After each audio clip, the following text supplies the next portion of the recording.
Good morning. So this is going to be a test video for me. I've been thinking about this for a while, and I love watching old guys like me talk about old music on YouTube. There's some of my favorites that are out there, and those guys are very popular. Probably talk about them at some point. However, I'm in a situation now where I spend a lot of time in the studio making and recording original music, but my life has revolved around music since I was a little kid. Figured out I was going to be a DJ when I was young.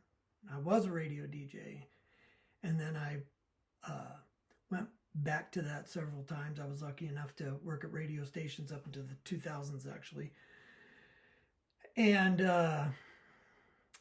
I also had a business where I was a wedding DJ, and I hosted a lot of karaoke nights and always had a band running with my goal to make original music. But starting at 8 years old, I decided I was going to be a music person because I loved it. I was fascinated by it, and off I went.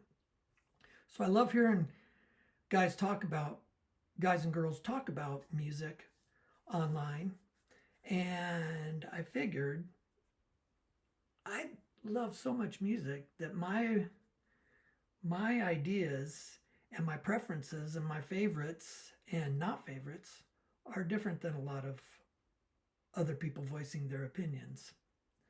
And so I thought I'd just talk about it too. And so if anybody finds it interesting, somebody to talk to, or I guess talk at, then I'll just do this. And I just picked a random topic for today. This is my test video to see if this is even worth doing. So I just went into my CDs and I grabbed the A section. I'm old school. A means Aerosmith, but it also means Chet Atkins. It's been hard for me to have kind of OCD, and it was just really hard for me to think that Chet Atkins would have been listed or would be listed these days under C. So my analog music collections are situated like that. So that's one thing. I also had collected a lot of music. I've sold off entire collections of vinyl just because I couldn't carry it around. Same with cassette tapes. That it was really out of control. And then CDs became really out of control because anything that was a bargain, I'd buy it because I love all types of music, and I just wanted to kind of own every CD ever released. Well, it came to a point when I was going to move across the country, and I'm like, man, I just can't carry all these albums. One thing was I had every guitar magazine since like 1981, and I just didn't realize how many tons single issues of every issue of a guitar magazine would be over the course of 40 years. And so I had to even get rid of 90% of those. I kept the ones that were important to me, that had information I liked, and so on and so forth. But it came down to CDs, and I found a guy that just wanted to buy bulk CDs. Wasn't going to look through them.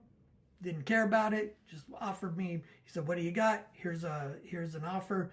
And I'm like, okay, that's the best I can do with that. And maybe this guy will put these CDs back into circulation. But I'll keep what I love and what I would listen to, and even if I don't listen to it, I want to have it around. That happened with the cassettes, happened with the albums, happened with the CDs. I sold off at one point, that one transaction with that gentleman, I sold him 7,000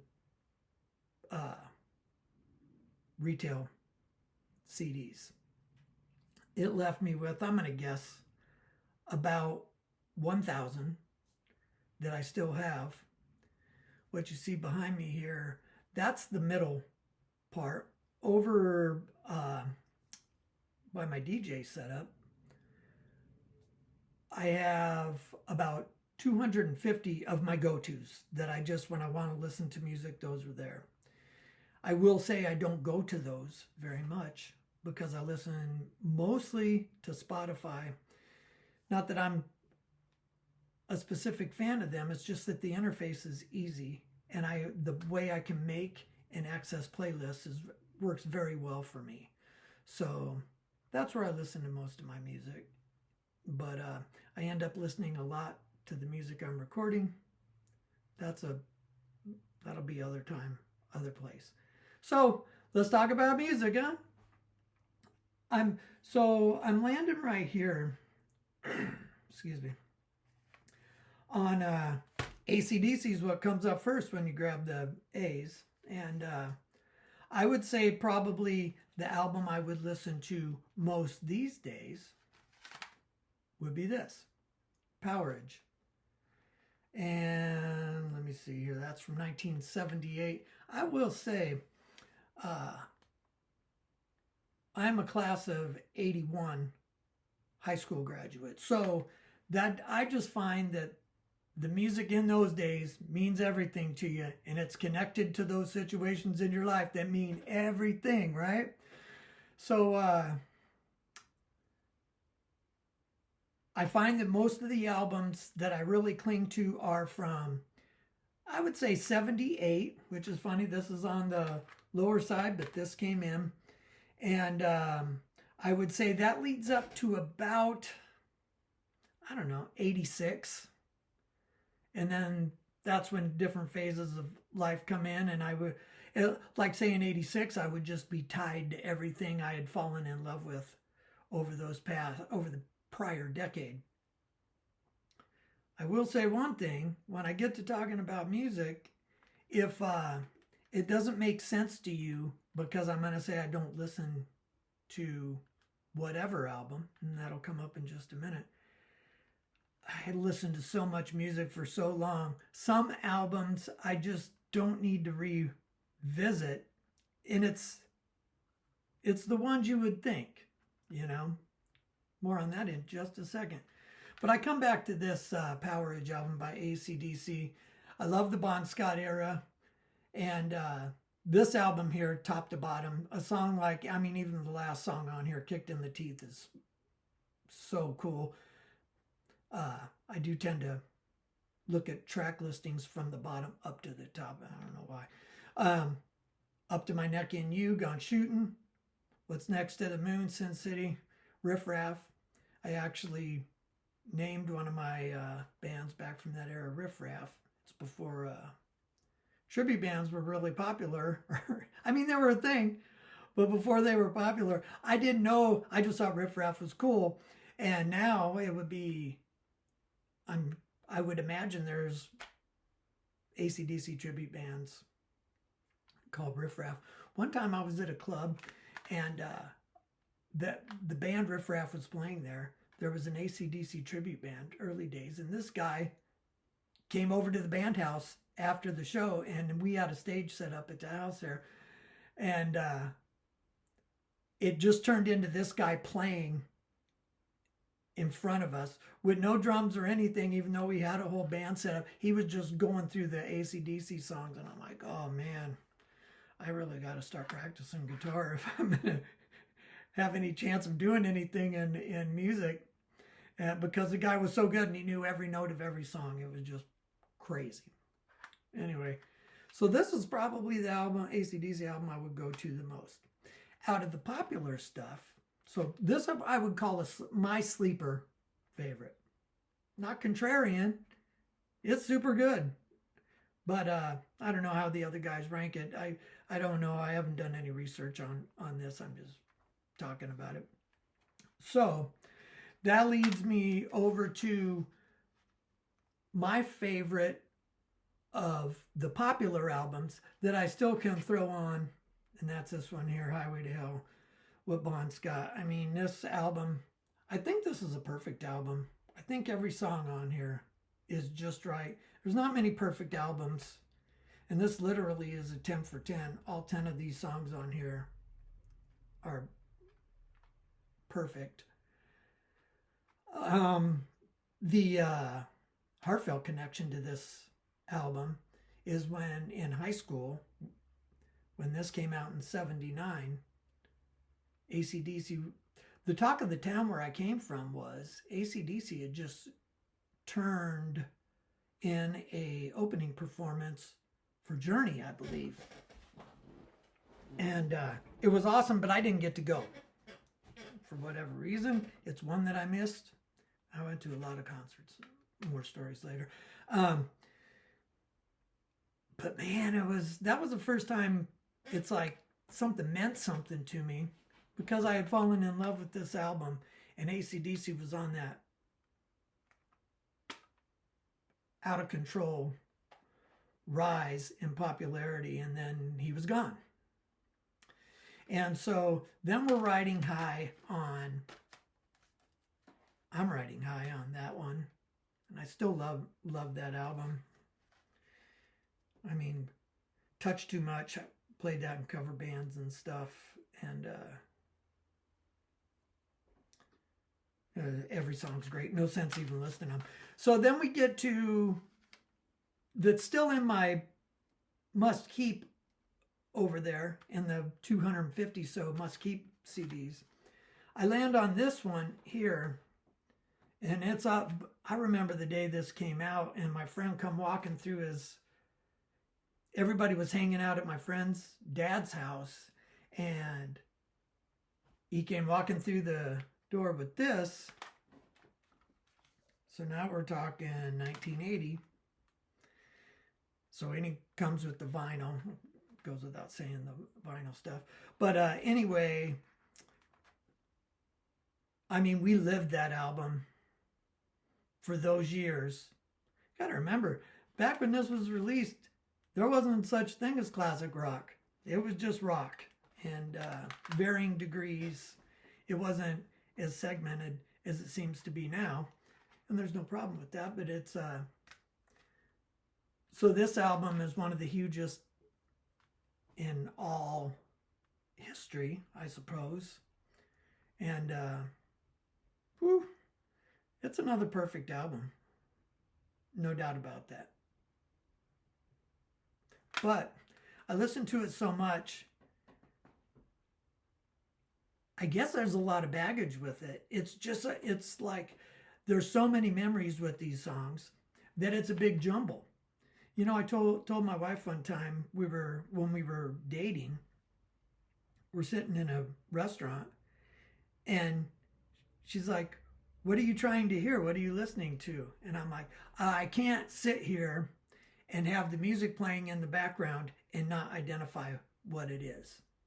So that's just the way my brain works with music. I have to process that, you know.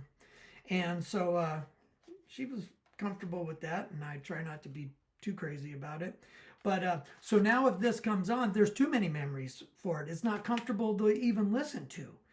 So, and you'll come across these days, all this stuff, and even a lot of this stuff comes up on TV commercials, and I hear, it's kind of weird because now even sporting programs are using all this type of music from this era in their productions. So anyway, so I would say great, but I no longer listen to this one.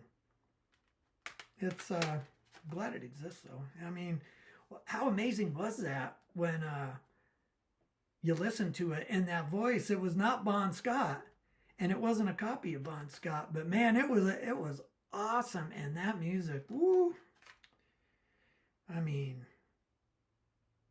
just crazy. I was trying to look who produced this. I'm not going to go too crazy on all this information because it's out there, but what an album.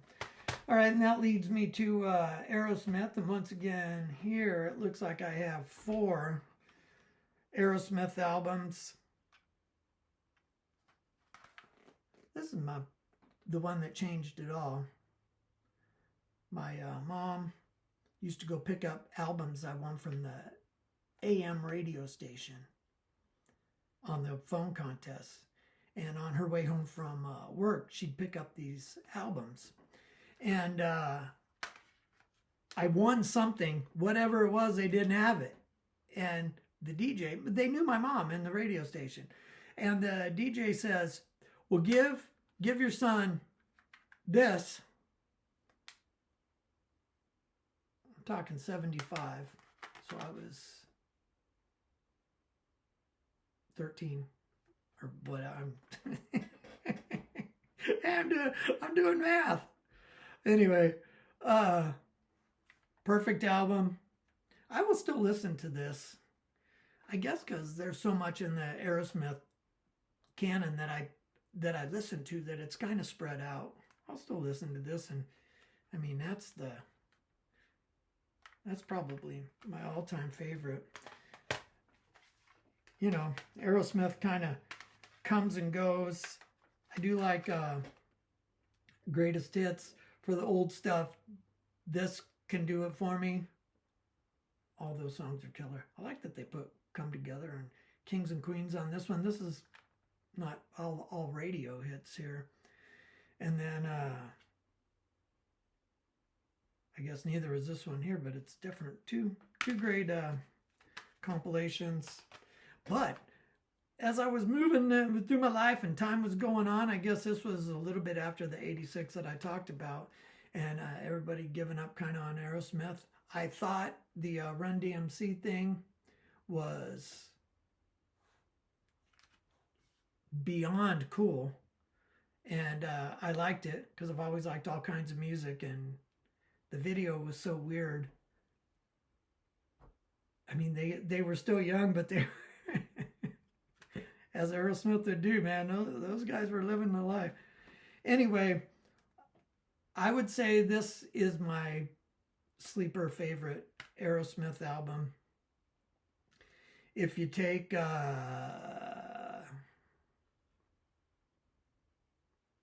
anyway, First in Time. I even like the ballad, Angel. That's good. That was a good Aerosmith album. All right, and then coming up in the A's, I fell in love first with this from Alice in Chains. I love the acoustic guitar, and it started with probably Pink Floyd with the acoustic guitar, and then the soaring lead guitar stuff over the top of that. And then so I love this mostly for No Excuses, Nutshell. It's pretty good, top to bottom. This right here, I still like listening to that. And then this album just comes in and it's beyond heavy. Pretty good top to bottom too. Good stuff. Really like Alice in Chains. Saw him once after Lane Staley had passed only, and it was really good at a festival. It was super cool. And then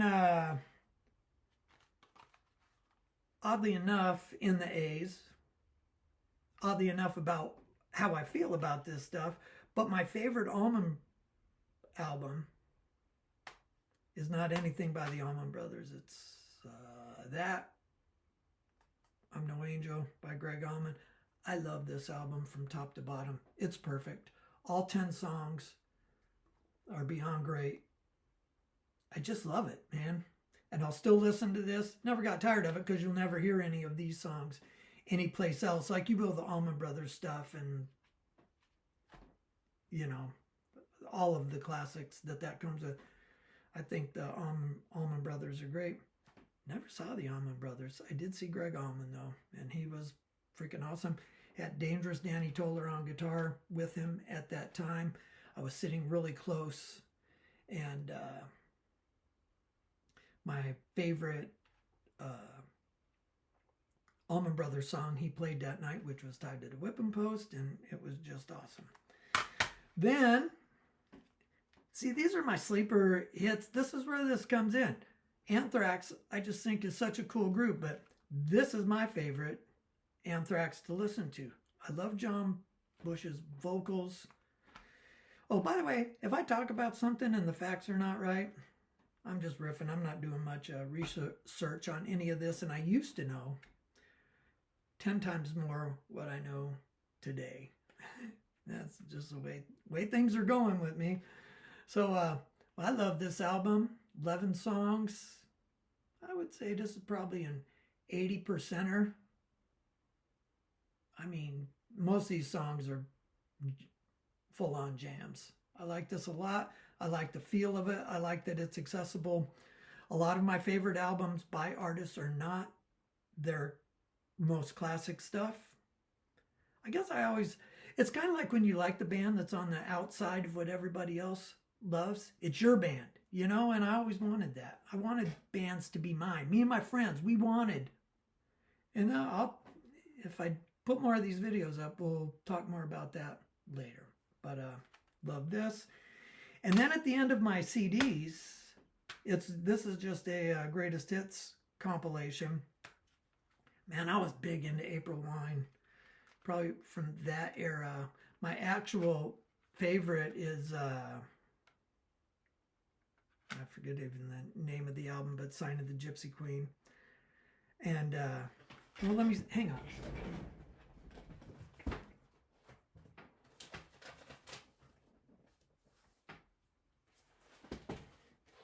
Oh, it would be called Nature of the Beast. That was my favorite. Man, I love that song. But, or that album. And Sign of the Gypsy Queen. And then the prior albums, Harder, Faster, Roller, Say Hello. The ballads are okay. But this is one. I think overall, the April Wine stuff did not age that well. I go back and listen to it, and I like kind of watching some of the videos from that era, because I did get a chance to see them, and they were really awesome. And I have great memories of this stuff. I would say I don't go back to April Wine very often, but I keep this with the must-have stuff just because.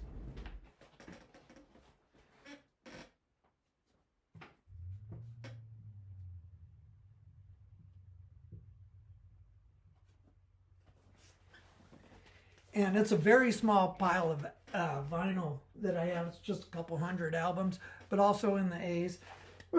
Excuse me. Powerage, man, that's my jam when it comes to AC/DC. Got to hold on to that. Back in the day, man, I mean, I wore the grooves off these records. I can't really play them. I have a turntable set up right there. My albums all sound terrible just because I used them, man, and I was having fun, and I was partying, and it was all good. And still have, it's kind of funny, the CDs and the albums are the same thing. And then this I came back to. I was aware of this because of Dream On, probably. And as soon as I got the Toys in the Attic, I went back to this. I kind of was influenced by music by an older cousin. And he got me into Deep Purple and Cheech and Chong. How cool is that, huh? So anyway, I went back to this one, and then I fell in love with this once I had listened to hundreds of times of the Toys in the Attic. Then I go back and discover this. Probably got it at Zia at the used record store. Walking the dog and moving out. This is probably close to a perfect album right here. So raw and good. And those guys, I mean, Aerosmith's so freaking cool. So anyway, that leads me through the A's. It's fun. I hope I didn't ramble on too long here. Yeah, I kind of figured I would make videos around 20 to 30 minutes long. Sometimes even when I'm watching the other guys talk about music, if there's more than two people talking, it's too much for me to listen to. And, you know, I'll go ahead and just mention I really love the Sea of Tranquility stuff with Pete Pardo and Martin Popoff. Those two guys talking music is great. But you get to the point where the stuff, I've watched so much of their stuff that I like watching those type of videos and live concert YouTube videos when I'm on the treadmill. So I keep listening and experiencing music and hearing people talk about it and watching live concerts and that type of stuff. And then also I'm a super guitar guy, so I watch a lot of those videos. But going back, I just love the videos of guys talking about music, because where I'm at now, I'm not necessarily around as many people as I used to be. I spend a lot of time in the studio writing and recording, and I do miss the interaction with other music people, musicians or not, and talking music to them. And I have a new song called Inner Voice, and that's not the point there, but I have an inner voice that I have full discussions about music, kind of like what I'm doing here. It's pretty easy for me to talk like this, and I can talk. Sometimes I get tired of hearing my own voice, so I will try and shut these videos off at a half hour. So I hope going through these, if you like something I talk about and you pull it out of the archives or pull it up on your phone, you know, streaming, and it brings back some good memories, or you discover something new, that would be cool by me. And I appreciate you taking the time to watch. This felt pretty good. I think I'll probably do more, and I'll try and come up with more of a professional format. But it's going to be pretty close to this. This is what I got. I will say sorry for the grammar. You know, I'm older now. I'm not going to stress over those being perfect. I'm a guy who loves music. I always have. I decided I was going to have a life in music when I was 8 years old, and I have.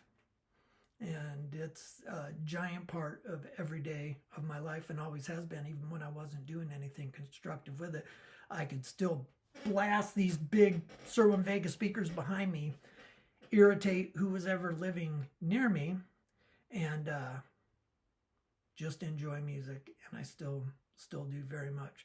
So by the way, I guess I should have introduced myself. I'm Robbie Hunt. Sometimes I go by and you'll notice my YouTube page is HUNT4MUSIC. Play off my last name. And I also have albums released by a band, my band, Exactabox, that I was the lead guitarist and primary songwriter in that band. There's some great musicians helped with all those, and it truly was a band effort on those. And I have 3 full-length albums, and now my project is with the producer of the first Exactabox album, Daniel, and we have a project named Sound View Summit, because this window here looks out on what's called the Caratuck Sound, and it's a beautiful place to live. I'm very lucky to be sitting in a situation like this. And Sound View Summit is my focus for original music, and I feel like I'm writing and recording some of the best music of my life, and it's cool. And I'm immersed in it, and it really is vitalizing every day. And I have just a lot of love and excitement for music, and I appreciate you taking the time to spend a part of your day with me talking about music. And I'll see you next time, huh? If you put in the comments of what you think, I'll read them. until somebody is mean to me in the comments, and then I'll turn them off, because who needs that, huh?